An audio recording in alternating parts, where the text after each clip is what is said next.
Welcome to today's Monday morning mortgage update.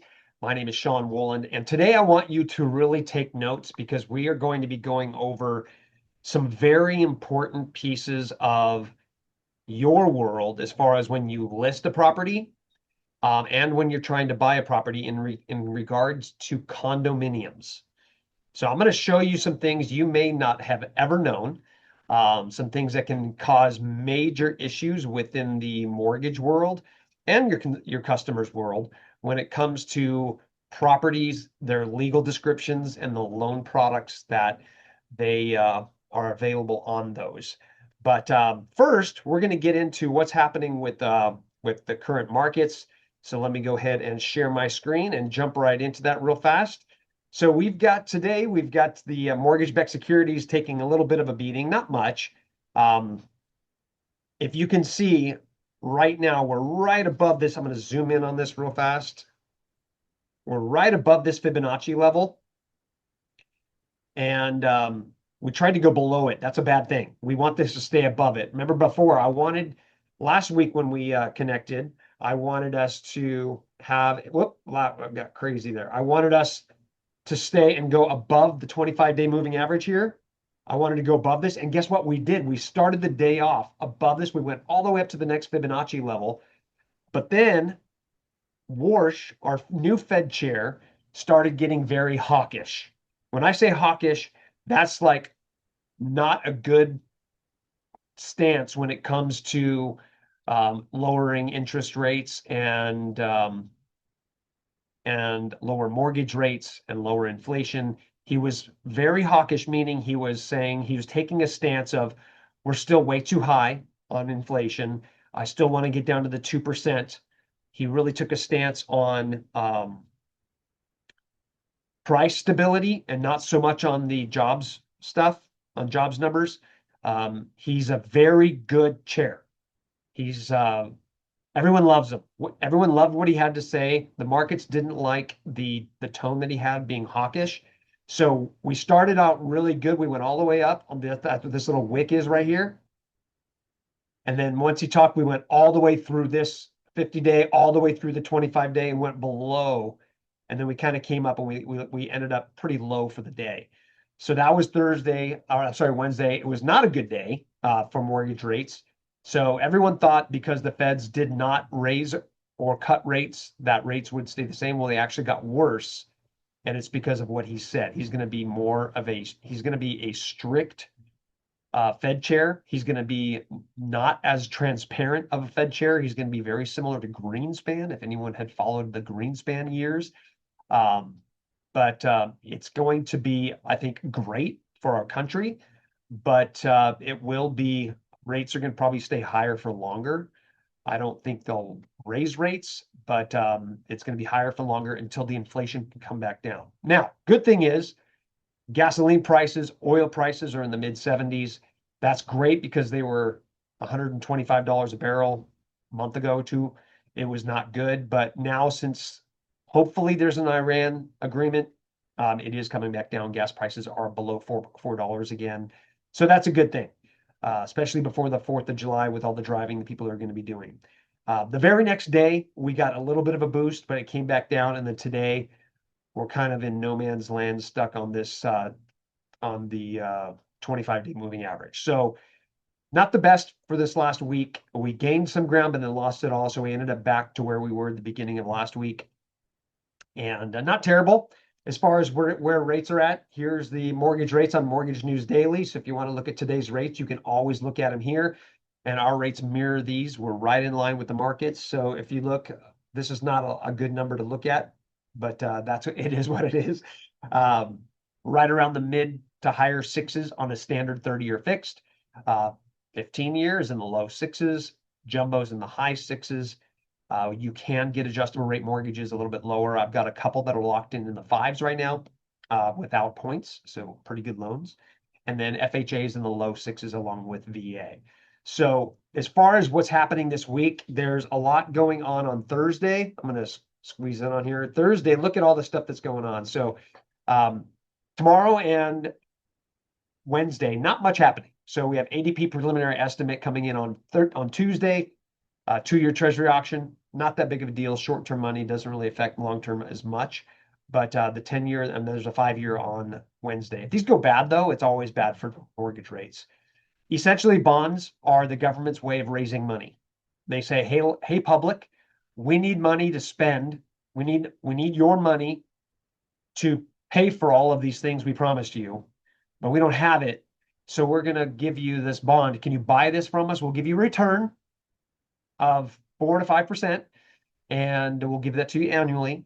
So if the rate of money, if inflation is going way up, you're not going to buy these bonds at a lower rate, because if inflation is going up, you're going to want a higher yield. So if these auctions go bad, it's probably because the market wants a higher interest rate, which is bad for the mortgage industry. So if these go bad, usually it's bad for mortgage rates. So anyhow, I digress. Thursday is the big day. So we have PCE, which is the personal consumption expenditure. We've got that. We've got initial jobless claims. We've got durable goods orders. We have personal income. We have the CPE, the core, which is strips out a lot of the food and energy. And then we've also got the GDP. So a very big Thursday coming up. We're going to be watching that very, very carefully. So a lot going on Thursday, but rates kind of steady eddies. They haven't really fluctuated much. If you can look back on the actual charts, if you look back 6 months, we had one week where it was, pretty bad, where we went all the way below that couple of Fibonacci levels, but we're pretty steady in this little range here, most kind of going in and out of here. So like I said earlier, I want us to go higher. We want to go back to where we were in February so we can have rates in the fives. That would be fantastic. But for now, we are stuck in the mid sixes, and which isn't the best place to be, but it is what it is the terminology I like to use now. So now, switching gears, going into the actual condo space, I really want you to take notes, because this is going to be very important for your success when it comes to condos, because this can get really confusing. I'm going to stop my share real fast, and I'm going to switch my screens on this as well. But condominiums, guys, are a nightmare when it comes to lending. And because we not only have to get the borrower approved, we have to get the condo approved as well. So things like the budget, the insurance, which Steve can tell us with condos is becoming more and more of an aggravation, because they have to increase the HOA fees. They have to increase because the cost of insurance on these condos is going up. There's a lot of special assessments that are needed. There's all kinds of stuff happening with condos that are making it difficult. So what is I guess my joke, not even a joke of the day, when is a condo not a condo, or when is a townhome not a townhome? When it's a condo. And then when is a house not a house? When it's a condo. I'm going to explain what I mean by that in just a second. So, but first off, if it is a true condo, there's places you can go to look up whether it's an approved condo. So you can go to FHA approved condos. So I'm going to share my screen again here. Share, and I'm going to go back to here. So if you look at FHA, if you just Google FHA approved condos, the very first one that comes up is the U.S. Department of Housing and Urban Development, and it'll have a condominiums line. Just screenshot this or write down Google FHA approved condos, because if you click on this condominiums, and this is very important, if you have a customer that's looking at condos, you can find all of the FHA approved. Now, if this is only if they're an FHA borrower, find all of the FHA. You go to Arizona, put the zip code they're looking at, and find all of the approved only condos for FHA. And this is, again, for an FHA borrower only, and hit send. It'll give you a list of all of the approved condos. And guess what? There's 2 in 85050. 2. My daughter lives in this one. But yeah, 2, that's it.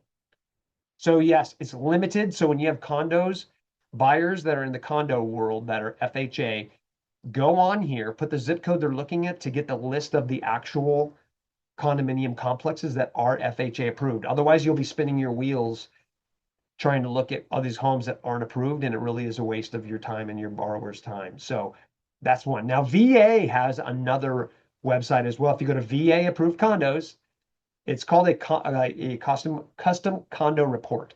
You click on here, you do the same thing. You kind of put the information in, and less is more on these. So make sure you choose the regional office of Phoenix.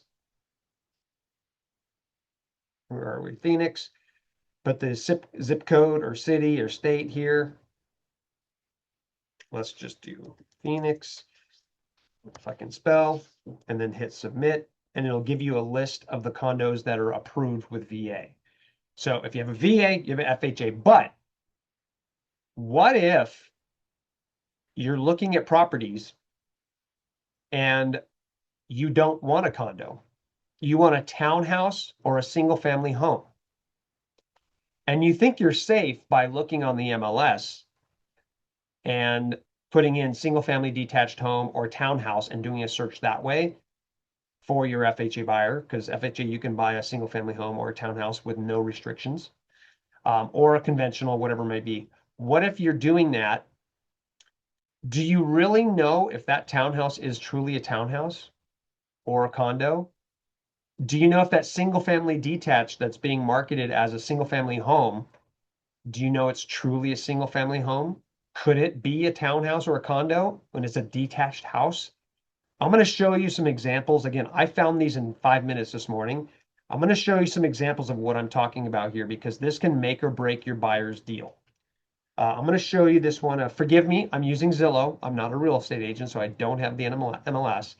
But here's a townhouse. Now, this is labeled as a townhouse on the marketing through the portal, through whatever the system is. It's showing as a townhouse. It's 2 floors with its own garage, right? That sounds great. My borrowers would love a townhouse. They don't want a condo.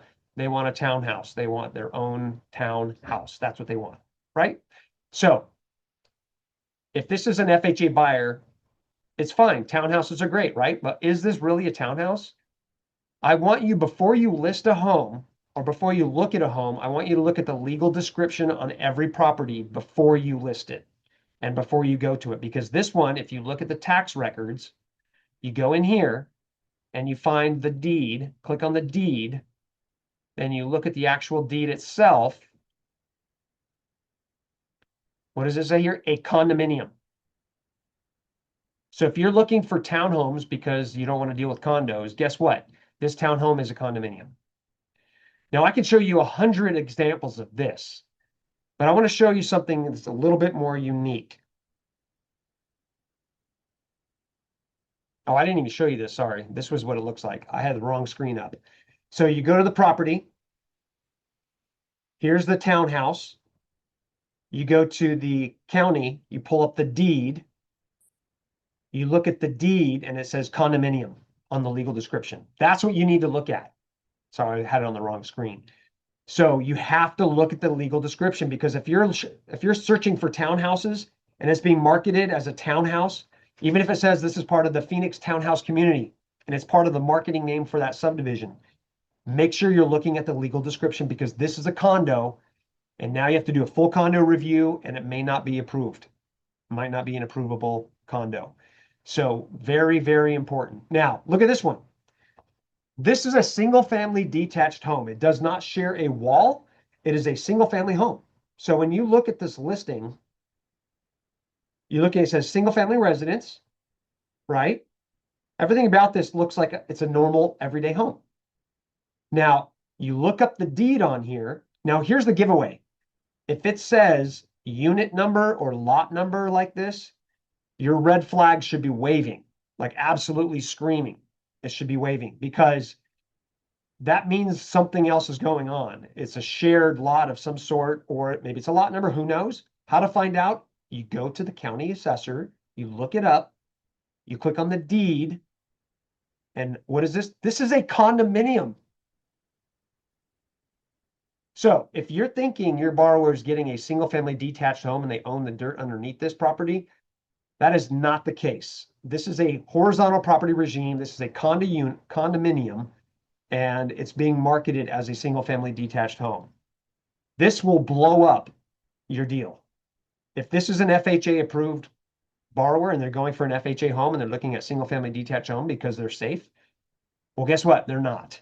You must look at the legal description because this is a condo And now we have to go through a full condo review. We need to look at the master insurance policy. We need to look at the HOA defaults. We have to look at everything, the budget, their reserves, everything. It's not a simple deal. So I want you guys to really be careful when you're putting in on your financing available options when you're listing a property. Make sure you're looking at the deed to see what type of a property it is. If you look it up on this one and you're like, what? This is a condo? That's got to be wrong. Well, it's not. And here's why. Builders back in the day, and this happened a lot in the 90s and 80s, they would go to the county assessor. They would say, okay, I want to subdivide this into 50 lots. And they're like, okay, it'll be 10 grand. And they're like, wait. Or you can just call it a condo. We don't need to subdivide it. And you can start building right away. And you can do it that way for nothing. And they're like, oh, okay, let's just do that. Well, that's why you get single family detached homes as condos. It's weird, but you cannot make the mistake of marketing this as an FHA approved property. When you say what type of financing, you say VA, FHA, conventional, it's all available because it's a single family detached. You are actually setting yourself for potential problems. Always, always, always, as a listing agent, look at the deed. Look at the deed, see what it says, because right here it says a condominium created that certain declaration recorded, yada, yada, yada. Condominium. This is a condominium. It's crazy, right? But I'm telling you, if you haven't seen this, you will. I run across it all the time. Every time I get a contract, I look up the deed first. It's the very first thing I do to see what are we dealing with here. Because in mortgage, the type of loan you get is incredibly, incredibly dependent on the type of property it is. So the first thing I look at, and I try to fix a lot of problems where the lender moves forward, they're in underwriting, they get the appraisal, and then when the appraisal comes back, that's when they learn. So somebody didn't do their due diligence up front, because this looks like a single family detached, but it's not. Here's another one. And again, I found these in like 5 minutes. Pull this over here. Here's another one. This looks kind of like more like a actual townhouse to me. What happened here? Let's go back to it.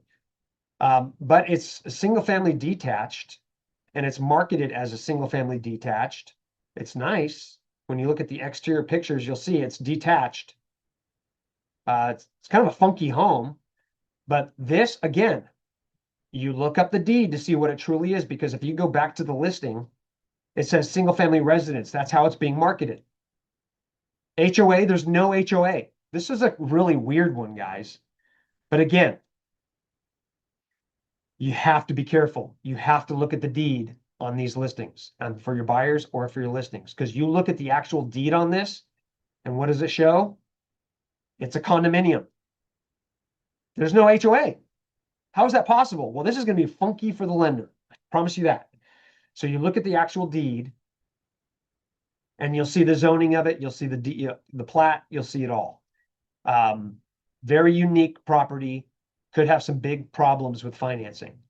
So when you see a property like this and it says single family residence with no HOA, I would say 95% of the real estate community would automatically put this in on the MLS as FHA, VA, conventional. It's all available because it's under the limits for those loans. I see it all the time. You have to look at the deed. So this is funky, guys, and this could be another thing that you can use as a tip. You can use that, do it on social media. You can show this wherever you want. But these properties, and guys, I found these in just a few minutes. There's hundreds out there that are wrong, that say they're one thing when they're another. So when you're looking at properties for your buyers, if it says single family residence, don't take their word for it, because I've seen a lot of people get burned because of that. Pretty weird, right? I don't know if you guys have seen this before, but if you're on here, if you have any questions regarding this, let me know.